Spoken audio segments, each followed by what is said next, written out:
Sarah Coleman had not slept more than 5 hours in 3 days. That was not unusual for her. At 42 years old, she had long since stopped expecting the world to be gentle, and the world had long since obliged by delivering one hardship after another, with the quiet efficiency of a machine that never breaks down and never apologizes. She drove her taxi 14 hours a day, sometimes more, through the grid of downtown streets. She had memorized the way other people memorize song lyrics, not out of love, but out of repetition so constant that the knowledge had seeped into her bones. Her cab was a 10-year-old sedan that smelled faintly of pine air freshener and anxiety. And the meter inside it had clocked more miles than Sarah could count, without feeling a kind of vertigo. She drove because she had to. She drove because her mother, Dorothy, 67 years old and fragile, in the way of someone who has given everything she has to everyone around her, needed medication that cost more than it should. She drove because her younger brother, Marcus, 38 and adrift after losing his warehouse job 6 months ago, was sleeping on her couch and eating her groceries, and promising, each week, that something would turn around soon. She drove because the bank had sent 3 letters in the past 2 months about the mortgage on the small house she rented. And the language in those letters had grown progressively less polite. There was a number in those letters, a deadline, and that number sat in the back of Sarah's mind every hour of every day like a splinter she could not reach.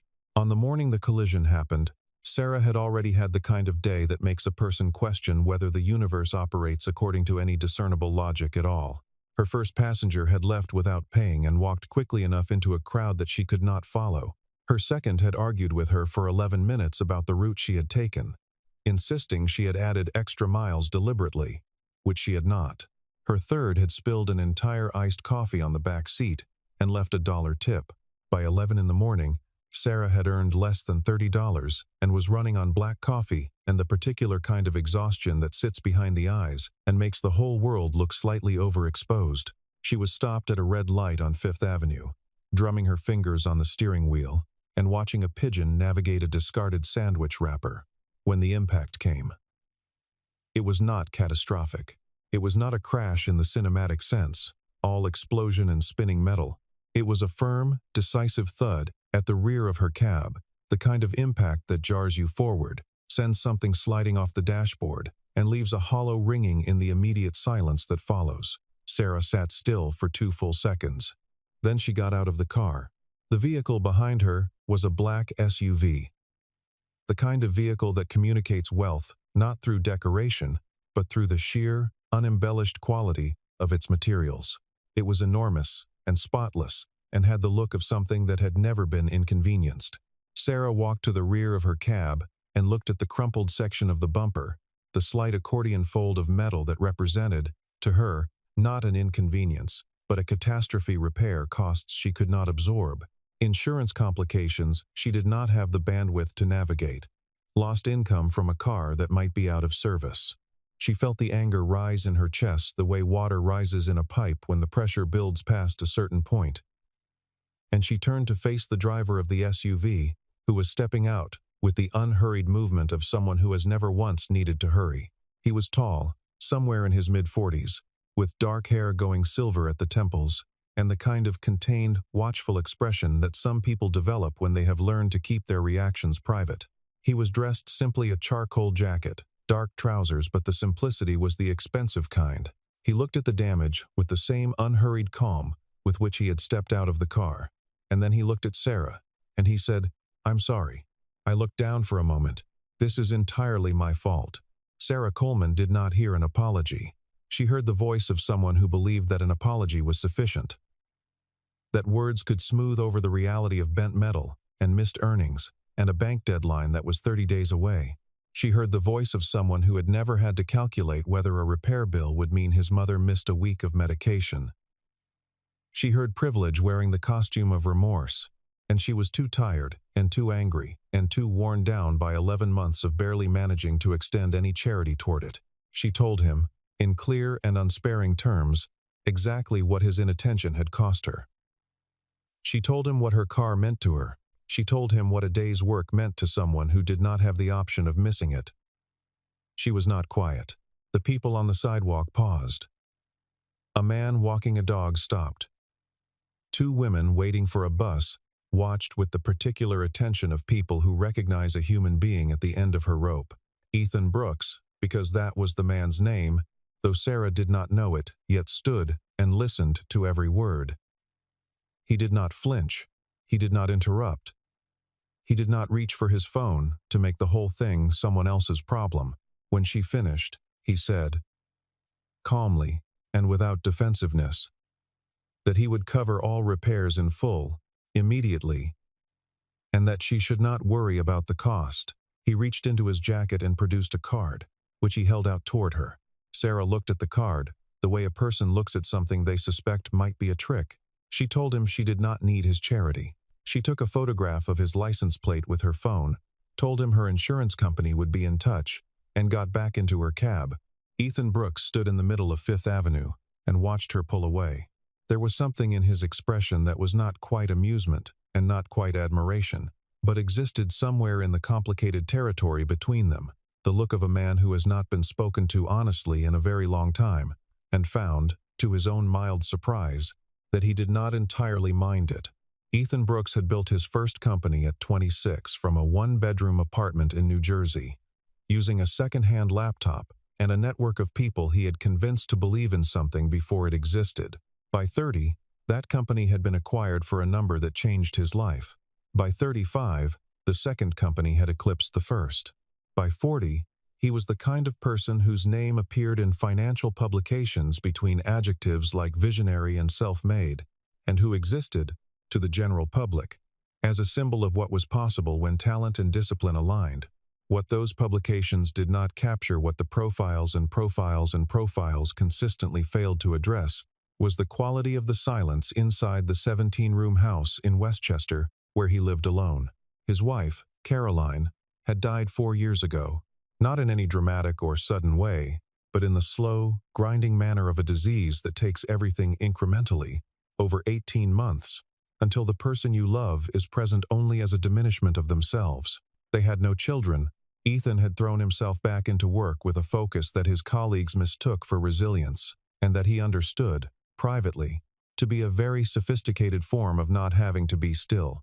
He had established a charitable foundation 3 years ago, under a name that did not reference him, through which he funneled a portion of his annual income into programs that supported working families, medical debt relief, and legal assistance for people who could not afford it. He did this quietly, because he had no interest in being publicly celebrated for decency, and because Caroline had always said that the most meaningful things a person does are the ones they do when no one is watching. He thought about the woman in the taxi more than once in the days that followed the accident. Not romantically, that would come later. And slowly, and with the particular caution of someone who has learned that feeling arrives whether you want it to or not. He thought about her in the way you think about someone who has reminded you of something you had started to forget. There was an authenticity to her anger that he found impossible to dismiss. Most people, when they encountered him, performed a version of themselves calculated to make a good impression. This woman had performed nothing. She had simply been exactly what she was.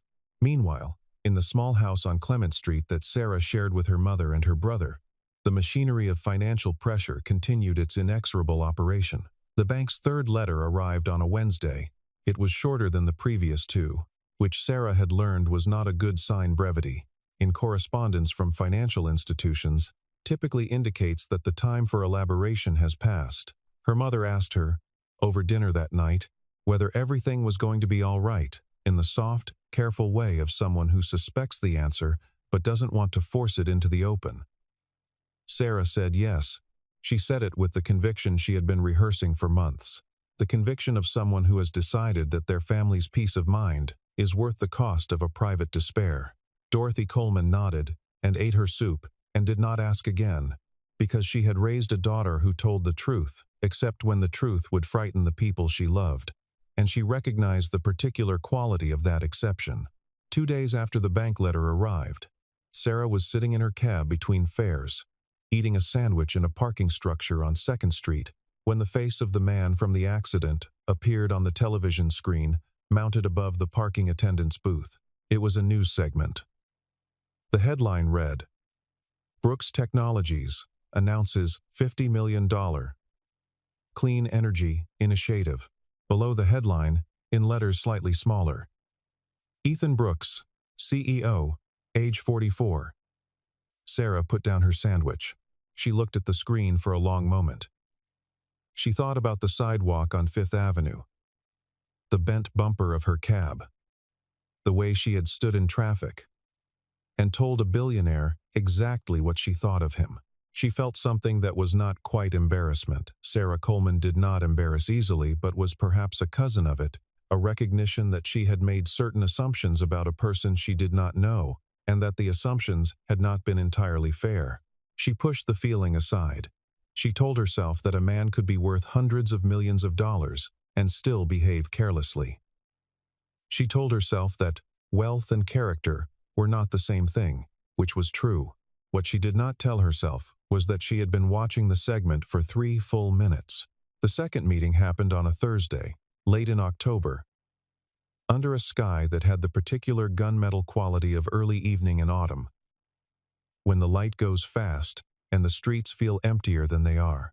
Sarah received a dispatch call for a pickup at the Meridian Hotel on Park Boulevard, a corporate event, the note said. Conference attendees needing rides. She pulled up to the entrance, where a small queue of people in business attire waited under the awning, and when the door opened and her next passenger folded himself into the back seat, Sarah knew immediately who it was. The recognition was mutual and instantaneous, and for approximately 4 seconds, neither of them said anything. Ethan looked at the driver's seat, at the back of Sarah's head, and then at the rearview mirror, where her eyes were watching him with an expression he could not quite read. He said, "Well," she said, "where to?"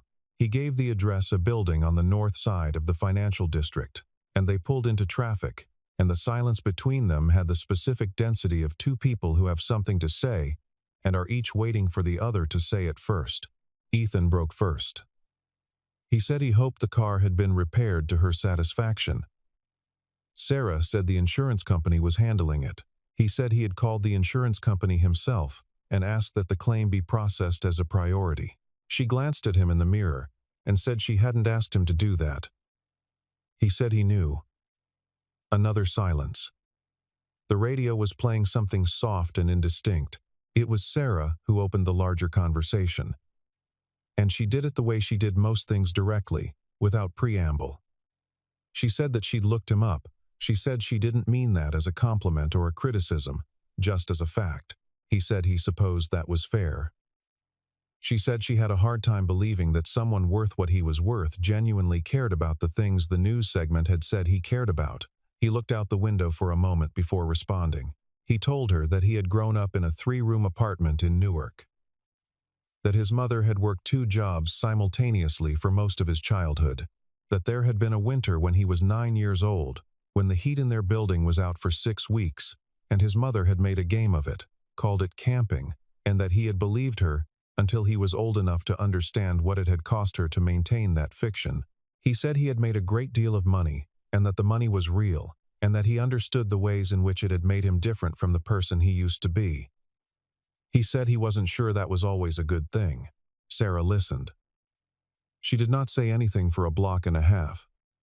Then she said she still thought he drove too fast.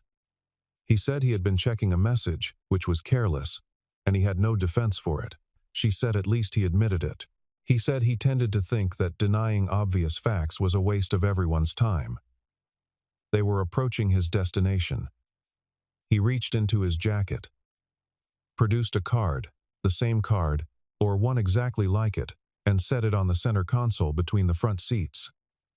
He said the same thing he had said on Fifth Avenue, that if she ever needed help, she should call. This time he said it quietly, without ceremony, as though it were simply true rather than polite. Sarah looked at the card. She did not pick it up. But she also did not tell him to keep it. When he got out of the car, he thanked her, and she watched him walk into the building before she pulled away from the curb. The card sat on the center console, all the way back across the city. By the time she reached home, she had put it in the pocket of her jacket. The trouble with Marcus had been building for longer than Sarah had allowed herself to acknowledge. She had known, at some level, that her brother's unemployment was not the whole story, that there was an anxious, evasive quality to him in recent months that exceeded the demoralization of job searching. She had attributed it to depression, to shame, to the specific wound of a man in his late 30s who has not found his footing. She had been generous in her interpretation because Marcus was her brother, and because generosity toward family is both the most natural impulse and the most dangerous one. The full shape of the problem revealed itself on a Sunday night in late November when Marcus came into the kitchen looking the way people look when they have been carrying something too heavy for too long and have finally run out of the strength to pretend it isn't heavy. He sat down at the table. He put a manila folder on the table. He said, "Sarah, I need to tell you something. And I need you not to say anything until I've finished." She sat down across from him and watched his face and felt the particular cold clarity of someone bracing for impact. He had met a man named Victor at a community center job fair 4 months ago. Victor had described an investment group a legitimate-sounding venture. Marcus had believed that helped working people build passive income through a pooled financial instrument. The paperwork had looked official. The office where he'd signed the documents had been professional, with real furniture and a receptionist and framed certificates on the walls. Marcus had signed several documents. He wasn't entirely sure how many, and had recruited 3 people he knew from his old warehouse job to participate as well. He had received a small payment in the first month, which had seemed like confirmation. In the second month, the payment stopped. Victor's phone went to voicemail. The office, when Marcus went back to it, was empty. And then, 2 weeks ago, men had begun appearing. Not in a dramatic way. A car parked outside the house for several hours. A phone call with no one on the other end. An envelope left in the mailbox containing a single sheet of paper with Marcus's signature on it, one of the documents he had signed, and no other message. The implication was clear without being stated. The documents Marcus had signed, he now understood, were connected to something far larger and more serious than a failed investment scheme. His name was on paperwork that implicated him in transactions he had not understood and could not explain. Sarah sat with the folder in her hands and looked at her brother's face and understood that the ground beneath her family had shifted in a way that could not be shifted back by willpower or overtime hours. She called 2 lawyers, whose numbers she found online. One charged a consultation fee she could not afford. The other returned her call 2 days later, and, after she had explained the situation in broad terms, told her that the matter sounded complex and that his retainer for a case of this nature would be $15,000. She sat on the edge of her bed after that call and looked at the wall for a long time. She thought about her mother's face at the dinner table, the careful, trusting way Dorothy looked at her when she said everything would be all right. She thought about the card in her jacket pocket. She did not call that night. She did not call the next morning. She called on the 3rd day, from the parking lot outside a grocery store, sitting in her cab with the engine off, because she needed the complete silence of an enclosed space to get through the conversation without her voice breaking. A man answered who identified himself as Ethan's assistant. She gave her name. There was a pause of less than 30 seconds. Then, Ethan was on the line. Ethan had spent enough years in boardrooms and courtrooms, adjacent to lawyers and investigators, and people who had made it their life's work to understand the mechanics of large-scale financial deception, to recognize within the first 10 minutes of Sarah's account that what she was describing was not a small fraud. The structure she outlined, the professional front, the legitimate-seeming paperwork, the targeted recruitment through community channels, the implied threat following exposure matched patterns he had seen before, in cases that had taken years to fully unravel, and that had destroyed families who had the misfortune of being tangential to them. He met her the following morning at a coffee shop 2 blocks from her house, a place she had suggested, on her territory, which he respected as the choice it was. She arrived exactly on time, which he noticed. She ordered black coffee and did not make small talk, which he also noticed. She put the manila folder on the table and told him everything, with the same quality of directness he had observed in the middle of Fifth Avenue and in the rear-view mirror of her cab. No drama, no performance, just the clear-eyed accounting of someone who has decided that the truth is the only thing worth working with. He read the documents in the folder carefully. He asked several questions, specific, technical questions about dates and names and the nature of the transactions described, and when she answered them, his expression grew progressively more serious, in a way that he did not attempt to soften for her benefit, because he had understood within the first exchange that she did not want to be protected from the severity of her own situation. What she wanted was someone who would tell her the truth and then help her do something about it. He told her that the company whose name appeared on the documents was a subsidiary of a financial group that had been under informal investigation for 18 months. He told her that this was not public knowledge. He told her that his foundation's legal team had been building a parallel file on this organization in connection with complaints they had received from 3 other community groups in the state, and that the documents she had just shown him contained names and signature trails that would be of significant interest to the investigative process. He told her that Marcus had not understood what he was signing, that his exposure was real but manageable if addressed correctly, and that he was going to call his legal team that afternoon. Sarah sat across from him and processed this. She asked him why he would do this, not combatively, not with suspicion. She had moved past suspicion by that point, or at least past the reflexive variety, but with genuine puzzlement, the honest confusion of someone trying to understand a kindness they have not been offered before and cannot immediately place in a recognizable category. He said that his foundation existed for exactly this kind of situation. He said that no one should lose their home or their freedom because someone with resources and no conscience had exploited their trust. He said it plainly, without apparent awareness that it was an extraordinary thing to say, and that plainness was what convinced her. She had learned, across 42 years, to distrust the performance of generosity. This was not a performance. Within 48 hours, Ethan's legal team had met with Marcus, reviewed all documents in the folder, and filed a protective motion that temporarily suspended any civil claims against him pending investigation. An investigator from the foundation began building a comprehensive timeline. Ethan arranged for Dorothy to stay temporarily with a friend of his who had a guest house, a precaution against further intimidation attempts, presented to Dorothy as an invitation to a restful place in the country, which Dorothy accepted, with the gracious acceptance of someone who knows they are being protected and chooses to let the protection happen without forcing anyone to admit it. For the first time in 3 months, Sarah slept more than 5 hours. What Sarah did not know, what Ethan had not told her during their meeting at the coffee shop, because the knowledge was still incomplete and he did not share partial pictures, was the full dimension of what they were dealing with. The investment fraud that had snared Marcus was not a standalone operation. It was the visible surface of a financial architecture that had been built, carefully and over many years, by people who understood how to use legal complexity as camouflage. At its center was a network of shell companies connected to a real estate and investment group that had been operating with the quiet endorsement of at least 2 local officials, whose names appeared in the financial records Ethan's team had spent 18 months assembling.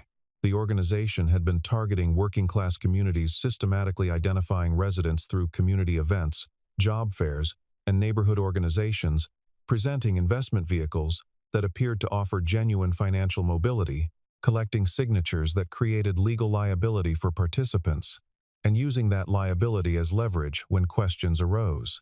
The genius of the scheme, from the perpetrator's perspective, was that its victims were people who were unlikely to have immediate access to sophisticated legal counsel, whose credibility would be questioned if they raised complaints, and whose desperation for financial improvement made them uniquely vulnerable to the precise kind of offer they had been given. Ethan had encountered the organization's fingerprints 3 years earlier, while reviewing a series of complaints submitted to his foundation by a community organization in a neighboring county. He had begun building a file. It was slow, careful work, the kind of evidentiary construction that cannot be rushed without compromising its validity.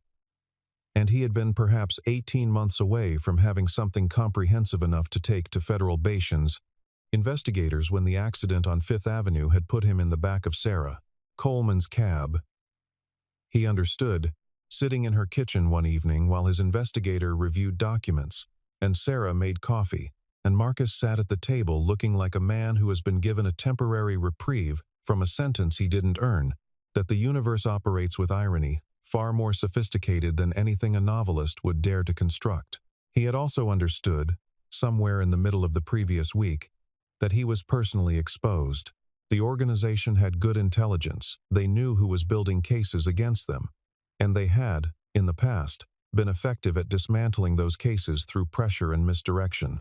The fact that Ethan had now become visibly involved in defending a family directly connected to one of their operations meant that his file, his timeline, the entire evidentiary structure he had spent 3 years building, was now a target. He did not tell Sarah any of this. He told himself it was because there was no benefit to burdening her with the larger picture while she was managing an immediate crisis. He was not entirely wrong, but there was another truth running alongside that one, which was that Sarah Coleman had a quality of perception that he had begun to find unsettling in the most interesting possible way, and that he suspected, if he told her the full shape of the danger, she would insist on being part of managing it. He was right. He simply had not anticipated how that would save him. The retaliation came in the first week of December, during a cold snap that frosted the windows of every building on Clement Street and turned the city into a landscape of pale, brittle light. It came not as a single event, but as a sequence of pressures applied simultaneously. The way a hand tightens rather than strikes. On Monday, Sarah discovered that her checking account had been frozen, following a fraud alert triggered by a complaint she had not filed. On Tuesday, a brick came through the window of the front room of her house at 2 in the morning. Not a rock, not an accident, but a specific, deliberate message delivered in the language of broken glass. Dorothy was not injured. She was terrified. On Wednesday, Marcus did not answer his phone. By evening, he had not returned any calls or messages. By midnight, Sarah understood that he was gone. She called Ethan at 12:30 in the morning. He answered on the second ring. She told him, without preamble, that her brother was missing. Her voice was controlled in the way of someone who has made the decision that falling apart is not currently an option and who will make a different decision only after the crisis has passed. Ethan told her to stay at home, lock the doors, and not answer the door for anyone except him or a member of his team. He told her he would be there within the hour. He was there in 40 minutes.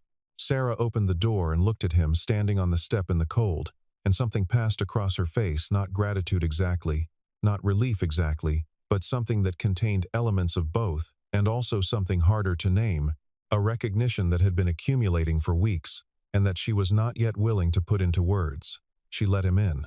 She showed him the broken window, already covered with a piece of cardboard that Marcus had cut from a box before he disappeared. She sat at the kitchen table and told him everything she knew about the past 48 hours while he made calls.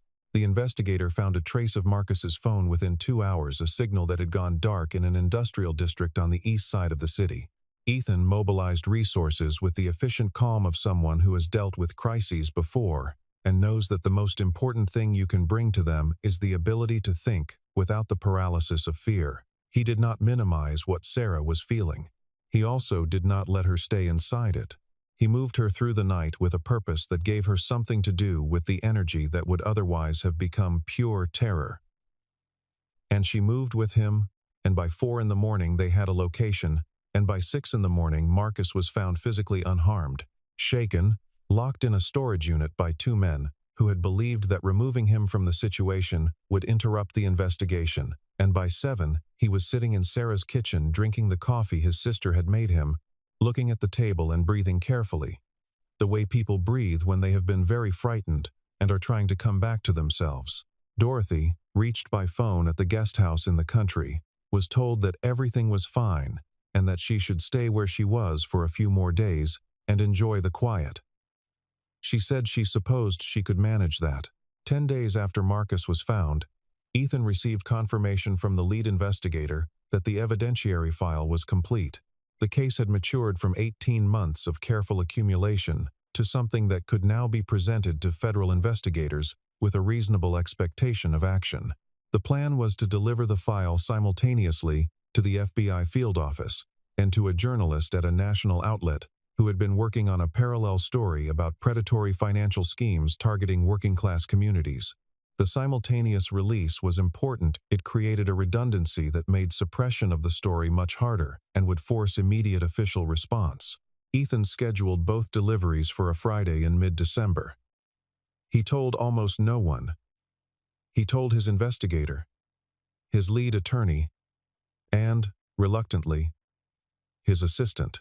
He did not tell Sarah because he had decided, in the way that intelligent people sometimes decide things that later prove to be mistakes, that limiting the circle of knowledge was the safest approach.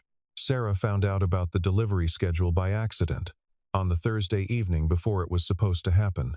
She had stopped by Ethan's office building to drop off a document his attorney had asked her to sign, a witness statement relating to her family's experience with the organization, and while she was waiting in the lobby, she overheard a conversation between two men she did not recognize.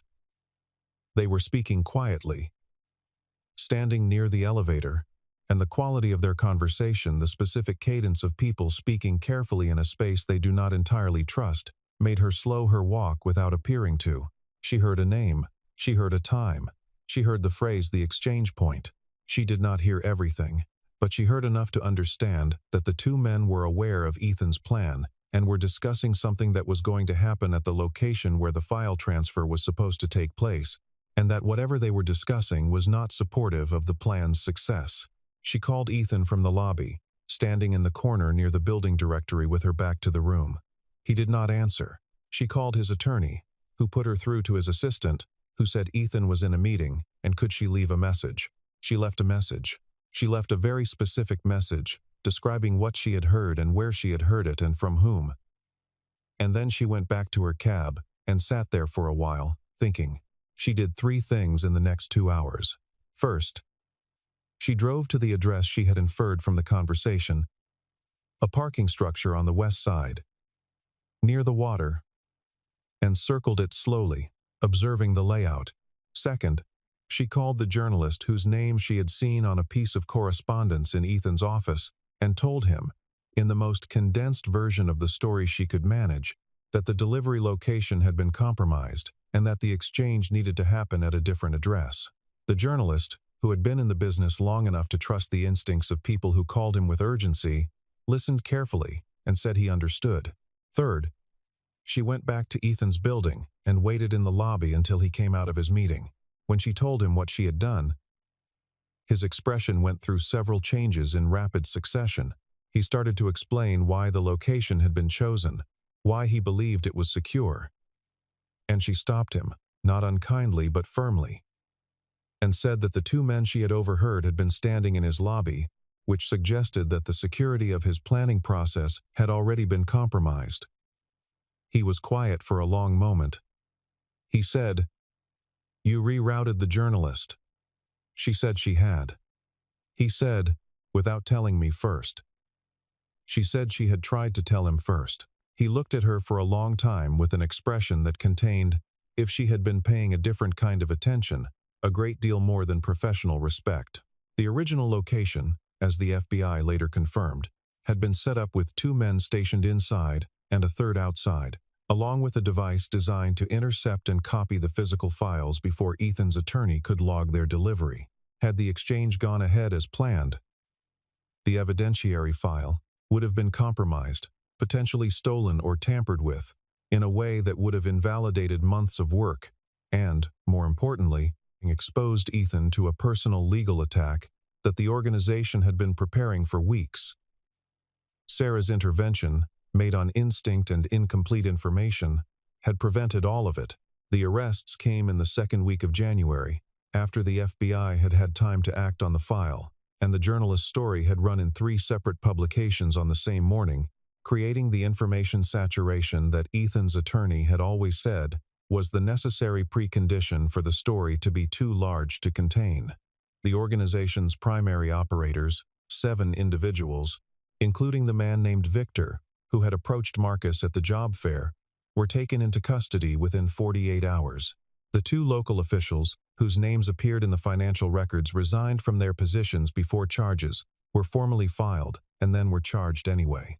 The shell company structure was publicly mapped in a detailed diagram that ran in a financial publication and was subsequently cited by 3 congressional staffers in separate statements about the need for better oversight of community-targeted investment vehicles. Marcus's name appeared nowhere in the coverage except in a single line in one article, where he was described as one of hundreds of community members who had been deceived into participating without understanding the nature of what they were signing. His attorney, Ethan's attorney, acting on behalf of the foundation, filed for and received a formal declination of prosecution within 30 days. The document that cleared him was 3 pages long and used language that was, by the standards of legal documentation, unusually emphatic in its conclusion that Marcus Coleman bore no culpability for his involvement.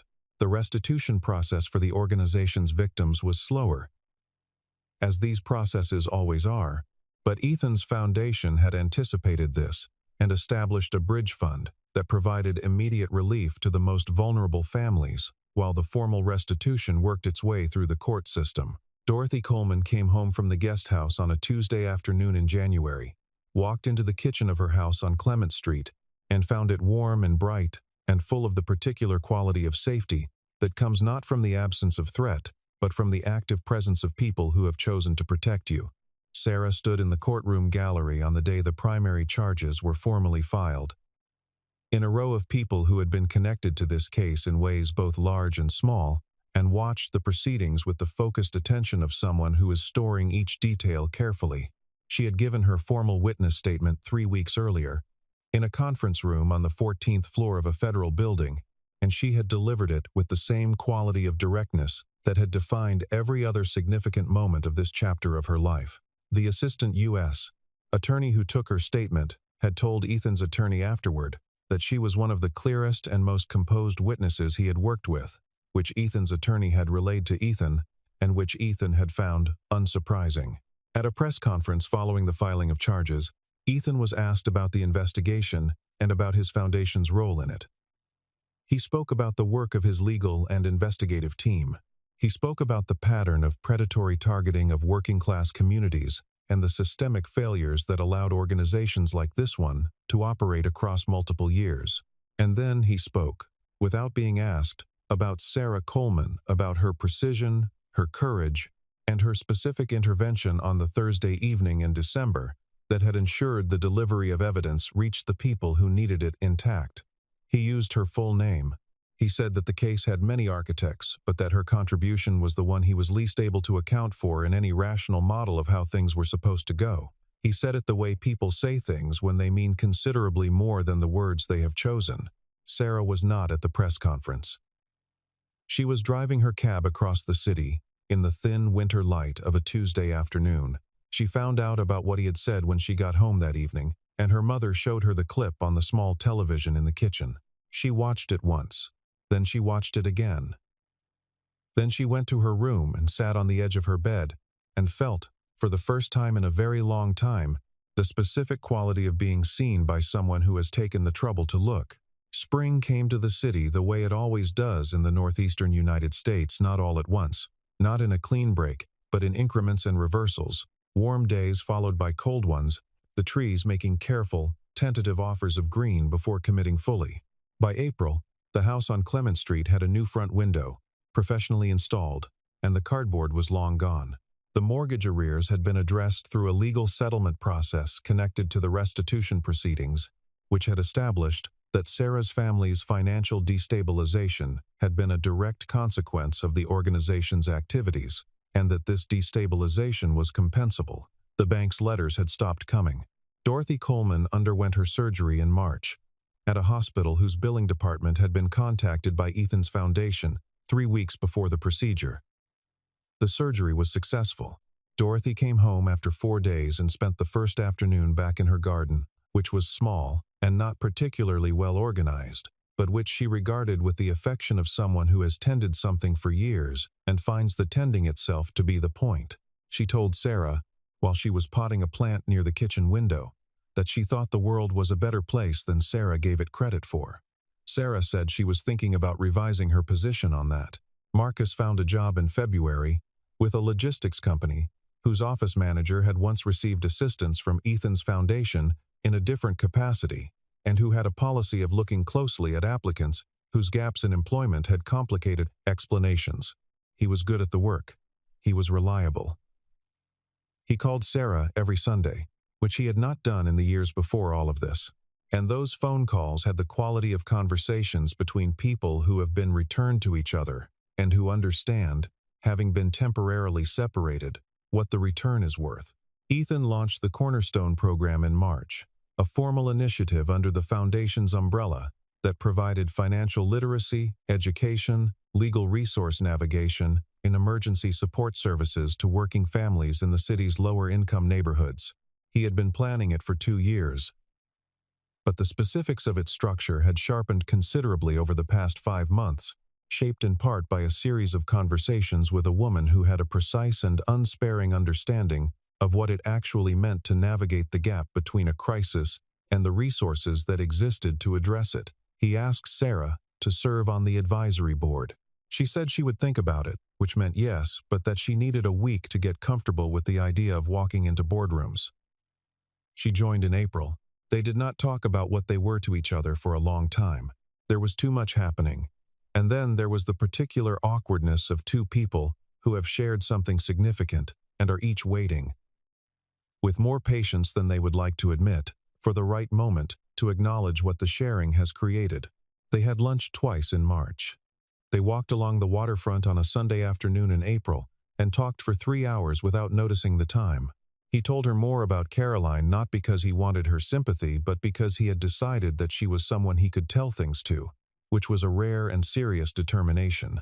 She told him about her father, who had died when she was 17 and whose absence had shaped the particular quality of her self-sufficiency in ways she was only beginning to understand with any precision. She kept driving her cab.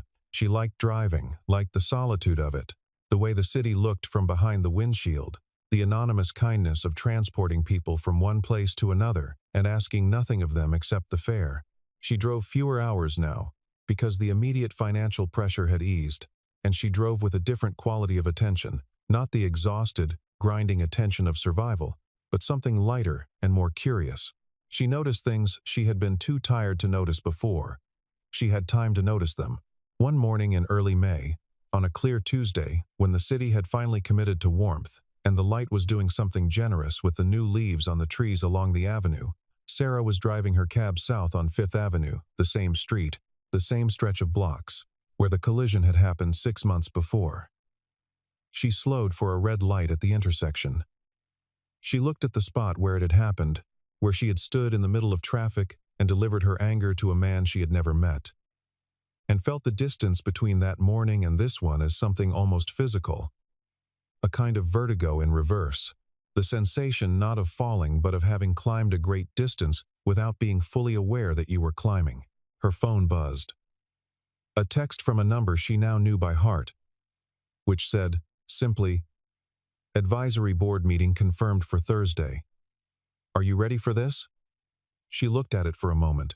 The light turned green. She put her phone in the cup holder and pulled forward into the intersection.